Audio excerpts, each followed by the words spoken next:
Hello बच्चों, कैसे हैं आप सब। आशा करती हूँ कि आप सभी स्वस्थ और प्रसन्नचित होंगे। आज हम पढ़ेंगे कक्षा 10वीं की विज्ञान और उसमें हम पढ़ेंगे जैव प्रक्रम भाग 4। और मैं डॉक्टर ममता शुक्ला, माध्यमिक शिक्षक, शासकीय हाई स्कूल लोही, रीवा, मध्य प्रदेश से। बच्चों, इस यूनिट की पिछले वीडियो में आप पढ़ चुके हैं जैव प्रक्रम के अंतर्गत पाचन, श्वसन एवं वहन के बारे में। इस वीडियो में हम बात करेंगे उत्सर्जन यानी कि एक्सक्रीशन के बारे में। तो चलिए शुरू करते हैं। सबसे पहले ये जान लेते हैं कि उत्सर्जन होता क्या है। तो हम जानते हैं हमारे शरीर में अनेक प्रकार की क्रियाएं होती रहती हैं। तो उन क्रियाओं में जो अपचय क्रिया यानी कैटाबॉलिक प्रोसेस होती है, उसके फलस्वरूप शरीर में एकत्रित जटिल यौगिकों का विघटन होता रहता है, जिसके फलस्वरूप ऊर्जा मुक्त होती है तथा साथ ही कुछ अपशिष्ट पदार्थ शेष रह जाते हैं। ये अपशिष्ट पदार्थ व्यर्थ होने के साथ साथ हानिकारक एवं विषाक्त भी होते हैं, जो जीवित कोशिका के लिए घातक सिद्ध हो सकते हैं। तो इन पदार्थों का शरीर में अधिक समय तक रहने पर उपापचय की क्रियाओं पर भी प्रतिकूल प्रभाव पड़ता है तथा विभिन्न रोग भी हो सकते हैं। अतः इन अपशिष्ट या वर्ज्य पदार्थों का शरीर से बाहर निष्कासन आवश्यक होता है। तो यदि हम परिभाषा के रूप में बात करें तो शरीर में उपापचयी क्रियाओं के फलस्वरूप बने उत्सर्जी पदार्थों को शरीर से बाहर निकालना उत्सर्जन कहलाता है। इस क्रिया में सहायक अंग उत्सर्जी अंग कहलाते हैं तथा उत्सर्जी अंग परस्पर मिल करके एक तंत्र का निर्माण करते हैं, जिसे कहते हैं उत्सर्जी तंत्र। यदि मनुष्य के उत्सर्जी तंत्र की बात करें तो मनुष्य का जो मुख्य उत्सर्जी अंग होता है वह किडनी होता है। यकृत यानी कि लीवर इस उत्सर्जन की क्रिया में महत्वपूर्ण भूमिका निभाता है। कैसे? ये जो यकृत होता है वह हमारे शरीर में बनने वाली अमोनिया को यूरिया में बदल देता है और हमारे शरीर का जो उत्सर्जी पदार्थ है वह यूरिया ही होता है। यानी कि यूरिया के निर्माण की जो क्रिया है वो कहाँ होती है? लीवर में संपन्न होती है।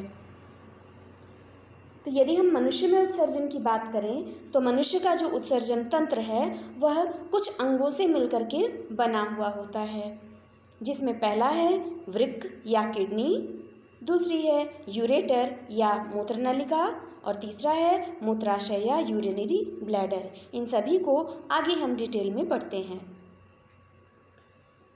यदि हम चित्र के माध्यम से बात करें कि मनुष्य के उत्सर्जन तंत्र का चित्र कैसा होगा, डायग्राम कैसा होगा, तो कुछ इस तरह हम समझ सकते हैं।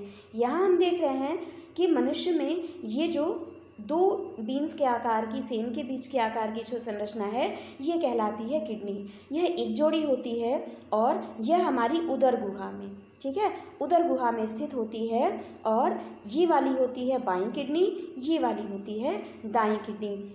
आप देख रहे हैं जो बाईं किडनी है वो दाईं की अपेक्षा थोड़ा सा ऊपर स्थित होती है और दाईं किडनी अपेक्षाकृत नीचे स्थित होती है।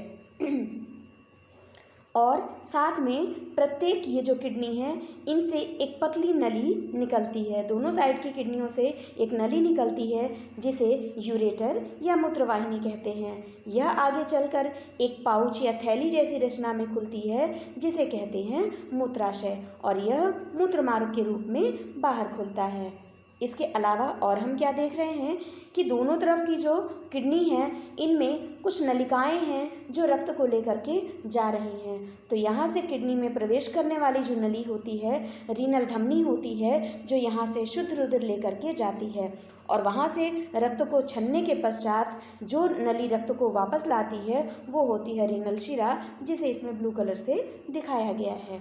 तो इस प्रकार यह है मानव उत्सर्जन तंत्र का नामांकित चित्र, जो कि परीक्षा की दृष्टि से भी इम्पॉर्टेंट है। तो बच्चों इसका अभ्यास करना भी आवश्यक है।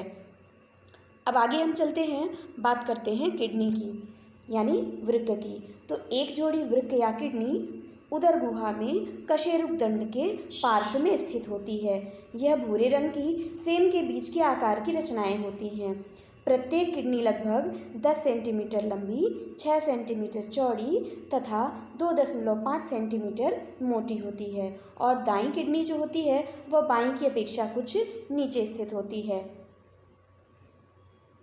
वृक्क का जो बाहरी किनारा होता है वह उठा हुआ या उभरा हुआ होता है, ठीक है, किंतु इसका भीतरी किनारा अंदर की ओर धंसा होता है, जिससे कि यूरेटर बाहर निकलती है।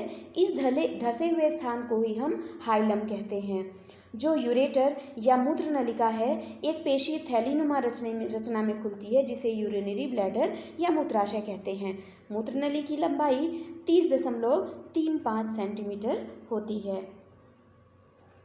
यदि हम किडनी की यानी वृक्क की आंतरिक संरचना की बात करें तो यदि हम इसका लॉन्गिट्यूडिनल सेक्शन यानी एलएस देखें तो हम देखते हैं कि इसका जो बाहरी भाग होता है वह अपेक्षाकृत पतला होता है, जिसे हम कॉर्टेक्स कहते हैं, जबकि किडनी के अंदर का जो भीतरी भाग 2/3 भाग मोटा होता है यह मेडुला कहलाता है। मेडुला में बहुत सारी कोन शेप की संरचनाएं पाई जाती हैं, जिन्हें पिरामिड कहते हैं। सभी पिरामिड एक थैलीनुमा कैविटी या गुहा में स्थित होते हैं और यह गुहा वृक्क की भीतरी अवतल धरातल पर स्थित होती है और इसी गुहा को रीनल पेल्विस कहते हैं। यदि हम इस चित्र के माध्यम से समझें तो हम देख रहे हैं किडनी का ये जो बाहरी सिरा है वह उभरा हुआ यानी उत्तल है, जबकि अंदर वाला सिरा धंसा हुआ है। ये जो धंसा हुआ ये जो जगह है इसी को कहते हैं, ये जो गड्ढा पाया जाता है इसे कहते हैं हाइलम। यदि हम और इंटरनल स्ट्रक्चर में देखें तो किडनी का जो बाहरी पतला सिरा है ये वाला हिस्सा ये कहलाता है कॉर्टेक्स, जबकि इसके अंदर का ये मोटा वाला जो हिस्सा है ये कहलाता है मेडुला। और इस मेडुला में ही आप देख रहे हैं आइसक्रीम के कोन की जैसी कुछ संरचनाएं दिख रही हैं और ये संरचना क्या कहलाती है? पिरामिड कहलाती है। और इसी पिरामिड के अंदर बहुत सारी जो उत्सर्जन की यूनिट होती हैं जिन्हें नेफ्रॉन कहते हैं वो असंख्य संख्या में पाई जाती है और जिसकी सभी नलिकाएं आपस में मिलकर के पेल्विस बनाती हैं और पेल्विस से जो बनने वाला पेल्विस आगे चल करके यूरेटर बनाती है, जो कि मूत्र को आगे यूरिनरी ब्लैडर में पहुंचाने का कार्य करती है। साथ ही यहाँ पर रीनल धमनी प्रवेश करती है। प्रवेश करने के पश्चात कई सारी शाखाओं में बढ़ जाती है और वहाँ से जो नली रक्त को वापस लेकर के आती है वो होती है रीनल शिरा। तो ये तो थी किडनी की आंतरिक संरचना। अब हम बात करते हैं नेफ्रॉन की। प्रत्येक किडनी के अंदर लगभग 1,30,000 सूक्ष्म नलिकाएं पाई जाती हैं, जिन्हें वृक्कक या नेफ्रॉन कहते हैं। नेफ्रॉन वृक्क की संरचनात्मक इकाई या फंक्शनल यूनिट कार्यात्मक इकाई भी होती है। नेफ्रॉन को उत्सर्जन इकाई यानी एक्सक्रीटरी यूनिट भी कहा जाता है। यह नेफ्रॉन ही रुधिर के केमिकल कंपोजिशन का वास्तविक नियंत्रण करती है। प्रत्येक नेफ्रॉन जो होती है एक छोटी प्यालीनुमा रचना होती है, जिसे वोमन संपुट कहते हैं। वोमन संपुट कॉर्टेक्स वाले रीजन में स्थित होती है। इस वोमन संपुट से एक सूक्ष्म कुंडलित नलिका निकलती है जो सीधी होकर वृक्क पेल्विस में प्रवेश करती है। इसके पश्चात यह नलिका चौड़ी होकर के एक लूप बनाती है, जिसे हैनले लूप कहते हैं। अब इसे आगे चित्र के माध्यम से थोड़ा सा समझने का प्रयास करते हैं। तो यदि हम बात करें कि नेफ्रॉन जो है इसकी संरचना को हम 2 भागों में बांट सकते हैं। एक हम कह सकते हैं मेलपीजियन संपुट और दूसरा हम कह सकते हैं स्रावी भाग। जो मेलपीजियन संपुट है 2 भागों से मिलकर के बना हुआ है, वोमन कैप्सूल और ग्लोमेरुलस, जबकि जो स्रावी भाग है वह 3 भागों से मिलकर के बना हुआ है, समीपस्थ कुंडलित नलिका, हैनले लूप और दूरस्थ कुंडलित नलिका। आगे इसे हम डायग्राम में समझते हैं। तो यह मनुष्य के किडनी में पाए जाने वाली जो नेफ्रॉन है उसकी संरचना है, उसका डायग्राम है। यहाँ पर हम देख रहे हैं एक प्याली जैसी रचना पाई जाती है।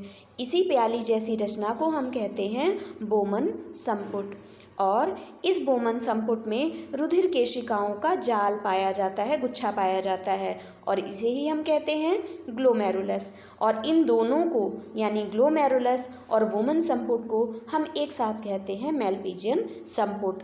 तो ऊपर का इतना पोर्शन ये कहलाता है मेलपीजियन संपुट और इसके आगे का ये जो बची हुई नली वाला भाग है ये स्रावी नलिका कहलाती है, जो आगे चल कर के 3 भागों से मिलकर के बटी हुई है। जो वोमन कैप्सूल है निकलने के पश्चात ही एक कुंडलित नलिका बनाती है, जिसे कहते हैं समीपस्थ कुंडलित नलिका। क्योंकि ये वोमन कैप्सूल के पास में स्थित है इसलिए नाम दिया समीपस्थ कुंडलित नलिका। ये समीपस्थ कुंडलित नलिका आगे चल के एक यू आकार की नली बनाती है जिसे कहते हैं हैनले लूप। अब इस हैनले लूप में दो भुजाएं होंगी। एक भुजा जो नीचे की तरफ आती है इसे कहते हैं अवरोही भुजा। एक भुजा जो ऊपर की ओर जा रही है ये कहलाती है आरोही भुजा। और ये दोनों ही भुजाएं आपस में मिल करके और बनाती हैं हैनले लूप। ये हैनले लूप आगे चल करके फिर से ये एक कुंडलित नली बनाती है। अब ये कुंडलित नली इस वोमन कैप्सूल से दूर स्थित होती है इसलिए इसका नाम दिया गया दूरस्थ कुंडलित नलिका। और ये सभी दूरस्थ कुंडलित नलिकाएं, चूँकि किडनी में लाखों की संख्या में नेफ्रॉन है तो सभी की दूरस्थ कुंडलित नलिकाएं एक कॉमन डक्ट में खुलती है, कॉमन नली में खुलती है जिसे कहते हैं संग्रह नलिका, जिसके माध्यम से यूरिन का संग्रह किया जाता है। अब एक चीज़ और है कि ग्लोमेरुलस में ये रुधिर केशिकाओं का जाल है वो कैसे बनता है, तो रीनल धमनी प्रवेश करने के पश्चात यहाँ पर कई शाखाओं में बढ़ जाती है। तो जो धमनी इसके अंदर प्रवेश करती है वो कहलाती है महीन शाखा इसकी अभिवाही धमनिका या एफरेंट एट्रियोल। और जो नली यहाँ से बाहर निकलती है वो कहलाती है इफरेंट एट्रियोल या अपवाही धमनिका। अभिवाही धमनिका का व्यास अपवाही की तुलना में थोड़ा सा ज़्यादा होता है। अब बात करते हैं नेफ्रॉन की कार्यविधि की। तो वृक्कों के अंदर नेफ्रॉन द्वारा दो महत्वपूर्ण कार्य संपन्न होते हैं। पहला होता है रुधिर से सभी उत्सर्जी पदार्थों को हटाना और दूसरा है रुधिर में आवश्यक पोषक तत्वों को बनाए रखना ताकि वो भी उत्सर्जन से बाहर ना निकल जाएं। तो रुधिर से उत्सर्जी पदार्थों को दो चरणों के द्वारा हटाया जाता है। पहली क्रिया कहलाती है निस्यंदन यानी कि जिसे हम फिल्ट्रेशन कहते हैं, और दूसरी क्रिया होती है पुनर्अवशोषण। यदि हम पहले चरण निस्यंदन की बात करें तो इसे हम फिल्ट्रेशन, अति सूक्ष्म छनन या अल्ट्रा फिल्ट्रेशन भी कहते हैं। क्या होता है इस क्रिया में? निस्यंदन की क्रिया ग्लोमेरुलस में संपन्न होती है। ग्लोमेरुलस एक छन्नी की तरह होता है। प्रत्येक मिनट में रक्त का लगभग 1 लीटर भाग, जिसमें कि लगभग 500 ml प्लाज्मा होता है, वह इस ग्लोमेरुलस में प्रवेश करता है, वहाँ से होकर के बहता है, जिसका लगभग 10% भाग क्षमता है तथा अभिवाही धमनिका यानी एफरेंट एट्रियोल, जिसका व्यास अपवाही धमनिका से अधिक होता है, जिसके कारण ग्लोमेरुलस में क्या होता है, एक दबाव बढ़ जाता है, जिसके फलस्वरूप छन्ने की क्रिया इसी उच्च रक्तदाब के कारण संपन्न होती है। तो उच्च दाब में छन्ने की इस क्रिया को ही कहते हैं अल्ट्रा फिल्ट्रेशन। रुधिर प्लाज्मा से जल, ग्लूकोज, खनिज लवण इत्यादि छान लिए जाते हैं। केवल रुधिर कोशिकाएं एवं प्लाज्मा प्रोटीन नहीं छन पाती हैं और रुधिर में ही रह जाती हैं। तो अब जो रुधिर का छना हुआ भाग है वो कहलाता है फिल्ट्रेट, और यह फिल्ट्रेट रुधिर प्लाज्मा की तरह ही होता है, किंतु इसमें रुधिर कोशिकाएं एवं प्लाज्मा प्रोटीन एब्सेंट होती हैं। अगला स्टेप कहलाता है पुनर्अवशोषण या रीएब्जॉर्प्शन। अब होता क्या है कि वोमन संपुट से छनने के पश्चात रुधिर नेफ्रॉन के बाहर मौजूद केशिकाओं के जाल से होकर प्रवाहित होता है। नेफ्रॉन में विभिन्न नलिकाओं से गुजरते समय निस्यंद में उपस्थित अनेक लाभदायक तत्वों को नलिकाओं के द्वारा चारों ओर से मौजूद रक्त केशिकाओं द्वारा पुनः सोखकर रुधिर परिसंचरण में लौटा दिया जाता है, और इसी क्रिया को कहते हैं रीएब्जॉर्प्शन। अब इस पूरी क्रिया को यानी फिल्ट्रेशन की क्रिया को, छानने की क्रिया को कुछ इस प्रकार हम चित्र के रूप में समझ सकते हैं। ये एक नेफ्रॉन की संरचना है। अब हम देखते हैं कि किस तरह इसमें छानने की क्रिया होती है। तो सबसे पहले ये होती है रीनल आर्टरी और ये है रीनल वेन। रीनल आर्टरी क्या करती है, किडनी में प्रवेश करने के पश्चात अनेक शाखाओं में बढ़ जाती है, और जो वोमन कैप्सूल में प्रवेश करने वाली जो नली है वो कहलाती है एफरेंट एट्रियोल। और जो नली यहाँ से रक्त लेके बाहर निकलती है वो कहलाती है इफरेंट एट्रियोल। यहाँ पर ध्यान देने योग्य बात यह है कि एफरेंट एट्रियोल का जो व्यास होता है वो इफरेंट की तुलना में थोड़ा सा ज़्यादा होता है, जिसके कारण क्या होता है, इसमें रक्त के प्रवेश करने की जो मात्रा होती है वह ज़्यादा होती है। निकलने के लिए मार्ग सकरा है, तो जितना रक्त आता है उतना पूरा नहीं जा पाता, कम मात्रा में निकलता है। तो जिसके कारण यहाँ पर ग्लोमेरुलस में, जो कि बुमन संपुट में स्थित है, इसकी दीवारों पर एक दबाव, एक प्रेशर निर्मित होता है, जिसके कारण रुधिर का कुछ हिस्सा छन करके इस नेफ्रॉन की नली में, उत्सर्जन नलिका में चला जाता है। यानी रक्त से जो उत्सर्जी पदार्थ है वो छन करके इस नली में चले जाते हैं और इफरेंट एट्रियोल के माध्यम से जो बचा हुआ रक्त है वो यहाँ से बाहर निकल जाता है। तो पहला स्टेप जो अति सूक्ष्म छनन, जिसे कि अल्ट्राफिल्ट्रेशन कहते हैं, वह क्रिया इसी वोमन कैप्सूल वाले भाग में संपन्न होती है। ठीक है। अब होता क्या है कि ये जो बचा हुआ निस्यंद यानी फिल्ट्रेट है, ठीक है, ये अब उत्सर्जन नलिका में आ गया है। ठीक है। अब ये कहाँ से गुजरेगा, सबसे पहले समीपस्थ कुंडलित नलिका में, फिर हैनले लूप से होता हुआ ये कहाँ जाएगा, दूरस्थ कुंडलित भाग में जाएगा। अब होता क्या है कि ये जो निकलने वाली इफरेंट एट्रियोल है, ये यहाँ से निकलने के पश्चात पूरी जो उत्सर्जन नलिका यानी नेफ्रॉन है, इसके चारों तरफ जाल जैसी रचना बनाती है। और होता क्या है कि अभी भी जो रक्त में ये जो उत्सर्जन नलिका है, इसमें कुछ आवश्यक पदार्थ जो छन करके चले गए हैं उनको वापस में रक्त में पहुंचाया जाता है, रक्त नलिका में इफरेंट एट्रियोल जो है उसमें पहुंचाया जाता है। तो यही क्रिया कहलाती है पुनर्अवशोषण। इसके साथ साथ कुछ और क्रियाएं होती है। होता क्या है कि ये जो नली है, रक्त की जो नली है यानी इफरेंट एट्रियोल, इसमें कुछ उत्सर्जी पदार्थ अभी भी शेष रह गए हैं, जिन्हें यहाँ से स्रावण के द्वारा इस उत्सर्जन नलिका में मिला दिया जाता है। तो इसीलिए यहाँ पर नेफ्रॉन के अंदर ये रुधिर केशिकाओं का जाल पाया जाता है, ताकि आवश्यक पदार्थ जो हैं वापस रक्त में मिला दिए जाएं और उत्सर्जी पदार्थ जो हैं वो कहाँ मिला दिए जाएं, इस उत्सर्जन नलिका में। यदि हम इसको समझें तो ये कुछ चाय की छन्नी की तरह ही कार्य करता है कि जैसे जब हम कप में चाय छानते हैं तो बची हुई चाय की मात्रा को छानने के लिए हम क्या करते हैं, ऊपर से छन्नी में चाय पत्ती को पुश करते हैं, तो क्या होगा, जो बची हुई चाय है वो कप में छन जाती है। लेकिन साथ में कप के अंदर जब हम देखते हैं चाय ख़त्म होने के बाद नीचे चाय पत्ती के कुछ कण भी रह जाते हैं, तो वो होते हैं उत्सर्जी पदार्थ, तो जिन्हें वापस से उत्सर्जन नलिका में मिलाना आवश्यक होता है। तो इस प्रकार इन 3 चरणों में यह उत्सर्जन की क्रिया में बनने वाली यानी जो रक्त है उसको छानने की क्रिया संपन्न होती है। और अब दूरस्थ कुंडलित नलिका आगे किस में खुलती है, कलेक्टिंग डक्ट यानी कि संग्रह नलिका में। और अब यहाँ से आया हुआ जो निस्यंद होता है उसमें पूरे उत्सर्जी पदार्थ ही होते हैं।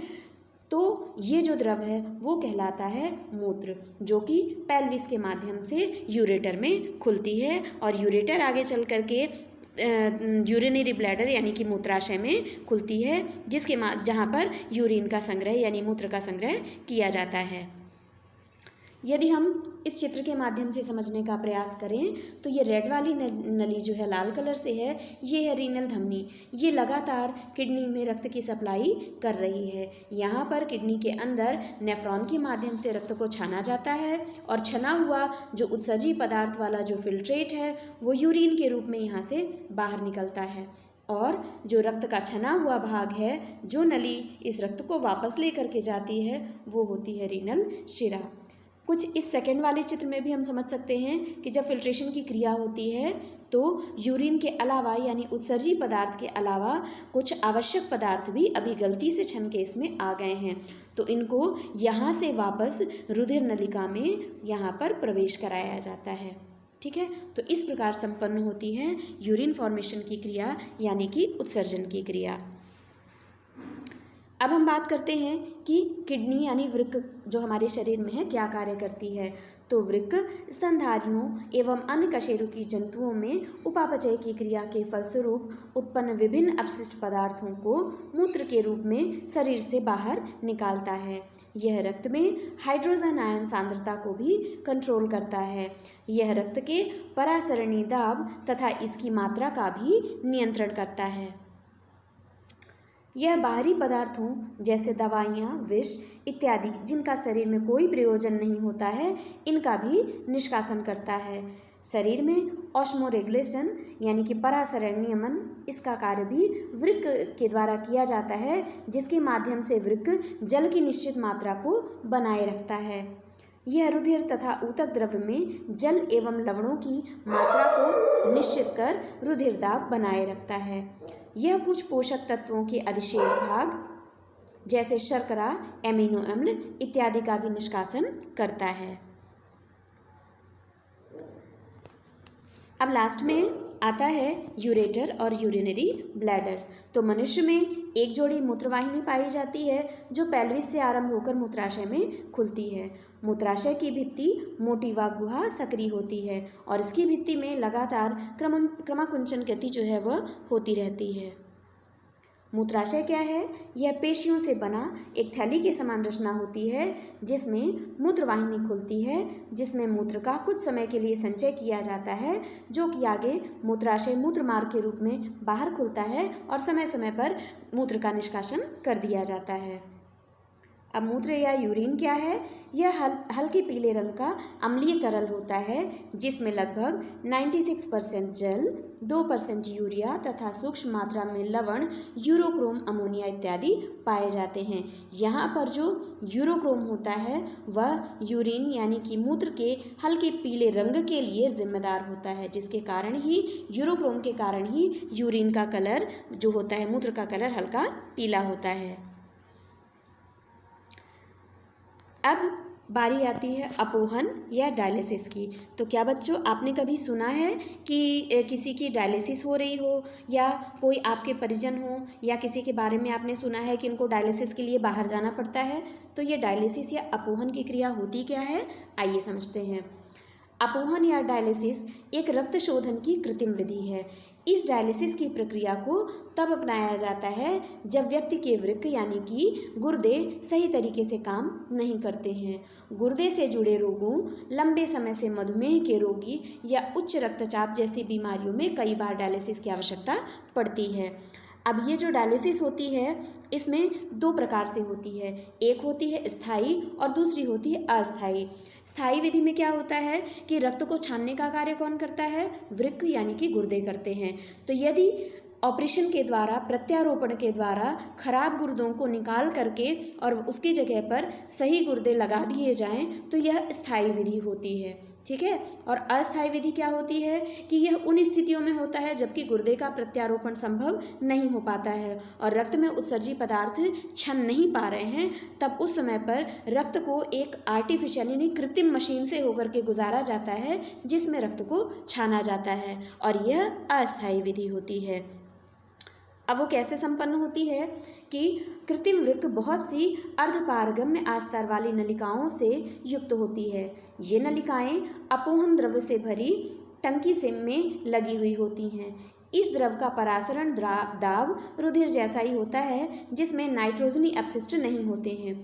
रोगी के रुधिर को इन नलिकाओं से प्रवाहित करते हैं। इस मार्ग में रुधिर से अपशिष्ट उत्पाद विसरण द्वारा अपोहन द्रव्य में आ जाते हैं तथा शुद्धिकृत रक्त जो है वो वापस रोगी के शरीर में पंप कर दिया जाता है। यदि हम चित्र में समझें तो कुछ इस तरह की मशीन होती है जिसके माध्यम से रोगी के शरीर से रक्त को निकाल करके नलिकाओं के माध्यम से इस टैंक से होकर के गुजारा जाता है। यहाँ पर अपोहन द्रव्य होता है जो कि इस उत्सर्जी पदार्थ को यहाँ पर सोख लेता है। तो यहाँ पर रक्त से, चूँकि बहुत सारी नलिकाएँ हैं, ठीक है, अर्धपारगम्य झिल्ली से बनी हुई हैं ये, तो यहाँ पर उत्सर्जी पदार्थ यहाँ से सोख लिए जाते हैं और अलग से एक टैंक में, एक बॉटल में एकत्र हो जाते हैं और रुधिर का छना हुआ जो शुद्ध भाग होता है जिसमें उत्सर्जी पदार्थ नहीं रहते हैं वो वापस से रोगी के शरीर में पंप कर दिया जाता है। तो चूँकि यह एक महंगी विधि होती है, लेकिन जो किडनी की कार्यक्षमता है, जैसे ही गुर्दे खराब हो जाते हैं तो समय के साथ साथ उनकी कार्यक्षमता घटने लगती है, तो डायलिसिस की संख्या भी वहाँ पर क्या होगी, बढ़ने लगेगी। जितने ज़्यादा गुर्दे खराब होंगे उतनी ही जल्दी डायलिसिस की आवश्यकता शरीर को पड़ती है। तो ये तो था जीवों में उत्सर्जन। अब बात करते हैं पौधों में उत्सर्जन। तो पौधे सजीव होते हैं और जीवों की भांति ही जंतुओं की भांति ही पौधों में भी उत्सर्जन की क्रिया होती है। जैव प्रक्रम यह आवश्यक प्रक्रम है। यह पौधों में किस प्रकार होता है देखते हैं। पादप उत्सर्जन के लिए जंतुओं में बिल्कुल भिन्न युक्तियाँ प्रयुक्त करते हैं। प्रकाश संश्लेषण से जनित ऑक्सीजन भी अपशिष्ट उत्पाद कही जा सकती है, जिसे हम पहले चर्चा में पढ़ चुके हैं कि पौधे ऑक्सीजन तथा कार्बन डाइऑक्साइड के साथ कैसा व्यवहार करते हैं। वे अतिरिक्त जल को भी वाष्पोत्सर्जन द्वारा बाहर निकालते हैं। इसके अलावा पौधों में बहुत से ऊतक मृत कोशिकाओं से बने हुए होते हैं और वे अपने कुछ भागों जैसे पत्तियों का भी क्षय कर सकते हैं। बहुत से पादप अपशिष्ट उत्पाद कोशिकीय रिक्तिका में संचित रहते हैं। पौधों से गिरने वाली जो पत्तियों में भी अपशिष्ट उत्पाद संचित रहते हैं। अन्य अपशिष्ट उत्पाद रेजिन और गोंद के रूप में भी विशेष रूप से पुराने जाइलम में संचित होते हैं। जैसे हम पुराने जो पेड़ होते हैं, पेड़ों के बाहर जो चिपके हुए गोंद या रेजिन हम इनको देख सकते हैं, जो कि उत्सर्जी पदार्थ पौधों के होते हैं। पादप में भी कुछ अपशिष्ट पदार्थों को अपने आसपास की मृदा में उत्सर्जित करने की क्षमता होती है। तो बच्चों, आज के इस यूनिट में, इस वीडियो में हमने जो देखा उसका एक बार अभ्यास कर लेते हैं। क्या देखा, उसके अभ्यास के कुछ प्रश्न हैं जिसे आपको अपनी कॉपी में लिखना है। पहला है उत्सर्जन तंत्र किसे कहते हैं। अगला है मानव उत्सर्जन तंत्र का स्वच्छ नामांकित चित्र बनाइए। अगला है किडनी या वृक्क के कोई 3 कार्य लिखिए। अगला प्रश्न है नेफ्रॉन की रचना तथा कार्यविधि का वर्णन कीजिए। और लास्ट में उत्सर्जी पदार्थों से छुटकारा पाने के लिए पौधे किन किन विधियों का उपयोग करते हैं। तो बच्चों, आपको ये चैप्टर आपकी विज्ञान की पाठ्यपुस्तक 122 से 124 पेज नंबर में आपको मिलेगा। तो इस वीडियो में बताई गई बातों को यहाँ पर पढ़ के और अच्छे से समझने का प्रयास करना है। आज की वीडियो में बस इतना ही। धन्यवाद।